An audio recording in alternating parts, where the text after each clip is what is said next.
रजी साहब, human rights watch की इसराइल की जानिब से गजा में फास्फोरस बम इस्तेमाल करने की अब तस्दीक भी सामने आ गई। ये फास्फोरस बम जो है वो इंसानी जानों के लिए इंतहाई ख़तरनाक भी साबित होता है। दूसरी जानिब हम देखें, इसराइल का हुक्म है कि इलाका छोड़ दिया जाए और हमास ये कहता है कि कहीं जाने की ज़रूरत नहीं है, ये एक प्रोपेगेंडा है। मजलूम फ़लस्तीनी इस सारी सूरत हाल में क्या करें? देखिए, हमास को जब हम फ़लस्तीन से अलग करके देखते हैं थोड़ी सी ज़्यादती वाली बात हो जाती है। पहली बात तो ये है।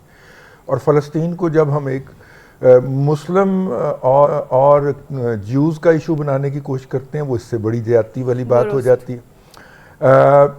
देखिए, एक लैला खालिद हमारी तो जवानी गुजरी, उसकी बहादुरी की दास्तानें पढ़ते हुए, और उस वक्त तो प्रिंट मीडिया होता था। फिर जॉर्ज हबाश, ये सारे लोग जो हैं इन्होंने फ़लस्तीन के काज के लिए जान कुर्बान की है, और बहुत सारे क्रिश्चियंस भी हैं और ज्यूज़ भी हैं। इस वक्त इसराइल के अंदर जो है वो जलसे हो रहे हैं, जुलूस निकल रहे हैं इसके ख़िलाफ़।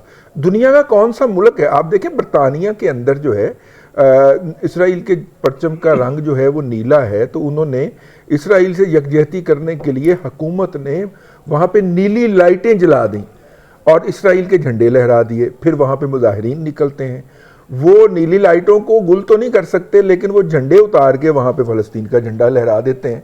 तो एक वो कॉन्फ्लिक्ट है, लोग इस जेनोसाइड के ख़िलाफ़ हैं। देखिए, मैं इस जो 1300 का फिगर दिया है इम्तियाज़ आलम साहब ने, मैं इसको चैलेंज नहीं कर रहा, लेकिन इसके हवाले से क्लेम है सिर्फ।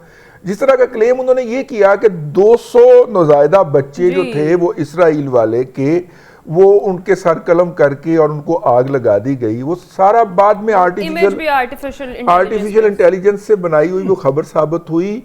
न्यूज़ 24 जो फ्रांस का चैनल है उसका वो सोर्स भी पता चल गया, जो कि एक एक्सट्रीमिस्ट सेटलर था।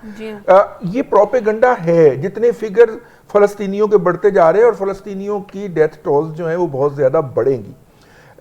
तुर्की का एक जहाज़ जो है वो उर्दन में लैंड किया है गज़ा के इसराइल के बॉर्डर के पास। अब उसको नहीं जाने देंगे, या जाने देंगे तो उस पर बमबारी होगी, तो वो एक नया इशू बनेगा।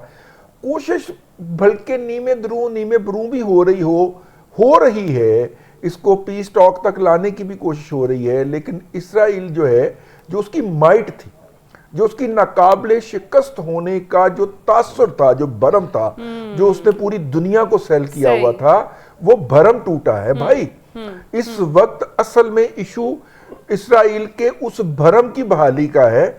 अदरवाइज तो कल को नाकाबिले तस्खीर वाला भरम, और उन्होंने डोम बनाया हुआ है जी, कोई भी रॉकेट आएगा तो वो उस डोम के अंदर एंटर नहीं हो सकेगा। तो वो जो बिल्कुल हल्की टेक्नोलॉजी के गली के महल्ले के जो मिस्त्री ने बनाए हुए थे बम, वो सारे उस डोम को चीर के अंदर चले गए। तो इस तरह का ये भी भरम का मसला भी है। तो देखिए, बहरहाल फ़लस्तीनियों को सलाम है, वो लगे हुए हैं इररिस्पेक्टिव। उसके अंदर तमाम कम्युनिटीज शामिल हैं, ज्यूज भी शामिल हैं, क्रिश्चियंस भी शामिल हैं, मुस्लिम भी शामिल हैं, और वो अपने खित्ते की आज़ादी की जंग लड़ रहे हैं।